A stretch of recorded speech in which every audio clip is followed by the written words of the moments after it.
Okay, so now that we've gotten our outline, the outline of our program set up, it's time to actually start coding. And the first thing that I'm going to do is I'm going to import a library called CSV.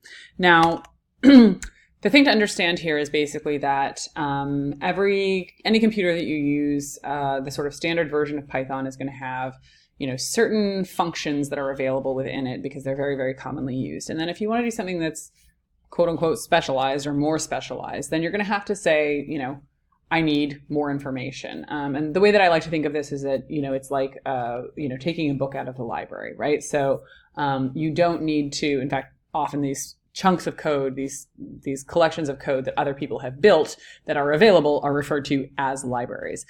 So here what we're saying is, hey, we're going to be working with CSVs. I want you to import the library, the collection of kind of code recipes that have been written by other people that are specially designed for working with CSVs. Choosing and using libraries carefully and effectively is a very good way to be much more efficient with your code writing. A lot of people, I would say most code today depends very heavily on libraries. And there are a number of different ways that you can discover them. But CSV is basically a standard library, again, for dealing with CSV files. And it's going to give us a bunch of recipes, give us access to a bunch of recipes written by someone else that are going to let us very efficiently work with our CSV data. So we have that library in place. Now, again, this is the important part of having my steps written down. So the first thing that I'm going to do, that I said I was going to do, is I'm going to open the downloaded data file and read the data. So in order to do this, I'm going to create a variable because once I open this file, I need to be able to refer to it later in my program. So I'm going to call this source file, and I'm going to say my source file is going to be just open. It's actually very straightforward. It's just going to be say to open, and then I need to pass it the file name, right? So in quotes, I'm going to give it the name of the file. Handily, in this left-hand window here, you can see all of the other files that are in the same folder that I'm in right now. And since I have my data file in the same folder as my Python file, I can just give it the regular straight-up file name. And so again, here I can actually start typing, and it will probably... Maybe not. There we go. Well, okay, it's going to start autofilling some of this stuff for me. It will get better at doing that. Okay. So I'm opening this file, and then the other thing that I'm doing with this file is I need to tell Python what I want to be doing with it. And the real question that I'm answering here is, do I want to read from this file or write to this file? Well, I've said here that I want to read the data, right? Because this is the data that I'm looking at. So I want to read that data, and R is the code that I use to indicate that. And now I also want to create an output file, right? Because I want to create a new file that just has my start station ID in it. And so it's actually the same command. I'm going to open my... I'm going to say open a new file. This is actually how we create a new file. We just say open, and the computer figures out where to put that file. And I'm going to call it station 72. And of course, and here again, because remember that a CSV file is really just a text file, right? All I'm dealing with here is text. So if I tell the operating system, hey, this is comma separated, it's going to say, fine, it's comma separated. I'm also helped out by the fact that my source file is also comma separated. And by using my CSV library, I'm going to sort of automatically be reading and writing entire rows of comma separated data. And so the shortcut for indicating that this is a write file is to put a W in that second argument. So having created both the file that having told the program that, here's the file that I want you to read from and here's the file that I want you to write to, I also want to set up tools that are going to help me do that reading and writing. And so in this case, I'm going to call this CityBike Reader. And this is going to be, so here, I'm creating something. I think that's it. I think it's just CSV. Yes. Okay. So here I'm creating, again, a variable, right? Because I want to be able to refer to this later, called CityBike Reader. And what I'm saying is the way that this bit on the right is constructed is CSV says, hey, go into that CSV library that I asked you to import and look for the recipe called dict reader, which stands for dictionary reader. And I want you to tell that run or cook that dictionary reader recipe using source file as an ingredient, okay? So basically I'm saying, look, whatever magic you're going to do with CSV files to turn it into a dictionary reader, I want you to do it using source file. And I'm going to do exactly the same thing with my output file because I want to, so it's called dictionary writer in this case. And I'm going to say, okay, this is going to be my output file is what I'm targeting. Now see what's happening here? It's actually giving me options. It is sort of filling in the blanks by completing words and also by giving me variable names that I've already used. So it's very important that variable names match. Everything about them has to match. If I even have something like this, right, where the capitalization is different, again, most anal retentive copy editor you've ever had, if it's not precisely the same, the computer is going to be like, output file with a lowercase f? I don't know what you're talking about. You never introduced me to this variable. So the precision is really important. And again, this is why having a code editor is super, super valuable because it helps us not make common spelling mistakes that otherwise can really trip us up. Wouldn't be a problem for a human, but it is definitely a problem for a computer because they're dumb.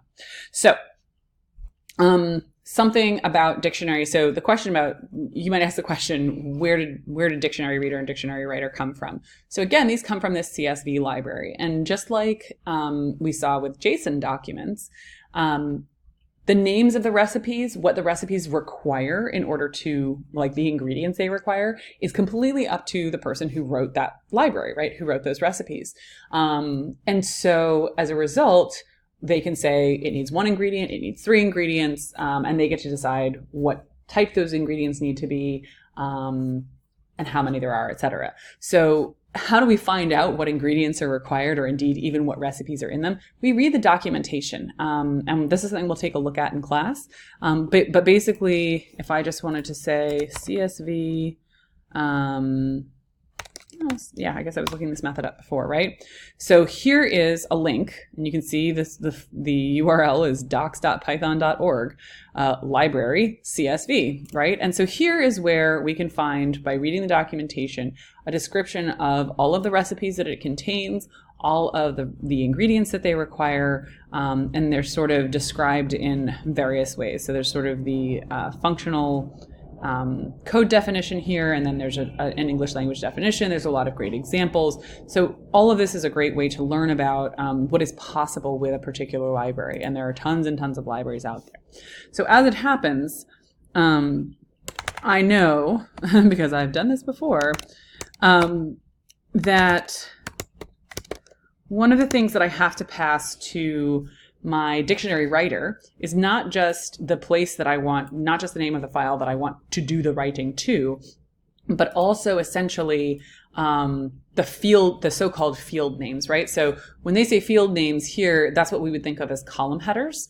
And actually we can test even before we get to this. So I'm going to use a trick now, which is by putting a hash in front of this line of code, I'm telling the computer to ignore it. So now I can try something out, right? To see if things are working as I hope they are. So I'm going to actually say, I'm going to create a print function.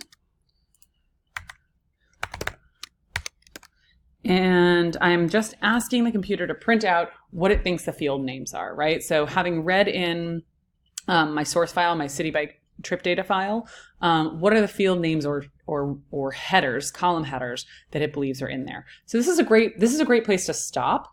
And again, just do this check, make sure that things look the way that we think we do, right? So we've seen this data before. We've looked at it in a text editor. We've seen it in OpenRefine. We've seen it in Excel. We know what we're looking for. And so we want to stop and check. So I'm going to make sure that my file is saved. And the way I can tell is if you see this little blue dot, that means there's unsaved changes. You want to make sure to just Apple S your way through that. And in this case now, I can run, and actually if I hit the up arrow key, it's just going to repopulate that that terminal entry with the most recent command that I ran. And I didn't change the name of the file here. I've just changed the contents of the file. So I can just hit this again. happily, right, what I get looks correct. In other words, I'm seeing what I recognize as the column headers from the CSV file. So far, so good, it would seem. So I'm going to forge ahead here. I'm going to get rid of this print statement, right? I could just comment this out. I'm choosing to delete this now. And in this sense, the next thing that I want to do is what? Well, what I really want to do is I want to make sure that my new file also has a header row, right? I don't want to lose that header row. So the first thing that I'm going to do with my output file is actually write these headers, right, these field names, to my new file so that my new file that I've created also has a header row, just like my original file did. Okay, so in order to do that, I can actually just say city bike writer, and there's actually a recipe that is write header. I think that's how it is. Let me double check. So I'm going to go to my documentation here and say write header. Oh, okay, no capital. So because I've already told, because the city bike writer already knows its target file, right, where it's supposed to be writing to, and in this case, I've already told it what the values of the headers are. That was required in order to make that first recipe and to begin with. I can just say write header, and it already knows what the header should be, and it already knows where it should be putting the header. So I don't have to give it any other ingredients, right? It's just do it. So this is great, and I could actually run this and test that I get an output file that actually has these header rows in it. What I'm going to do now is I'm going to move on. So I've done this. I created a new file. I'm now going to loop through all the rows. I could actually update this. Write the header row, right? I want to be really precise about what I've done. So now I'm going to loop through all the rows in my data file and check if the start station ID is 72. Okay. So now we're come to looping. Looping is actually really simple in Python, particularly if I just want to look at every single row in a file. So I'm going to say for a row in source file. Oh, sorry, not in my source file. In City Bike Reader, because City Bike Reader is the thing that has taken my source file, which source file, when it's just an open file, all that City Bike data just looks like a string of characters. The City Bike Reader is what made it, has translated that into rows. And so in order to say, hey, I want to look at each row, I'm going to need to use City Bike Reader. Okay. So one thing you might be wondering now is, well, where did a row come from?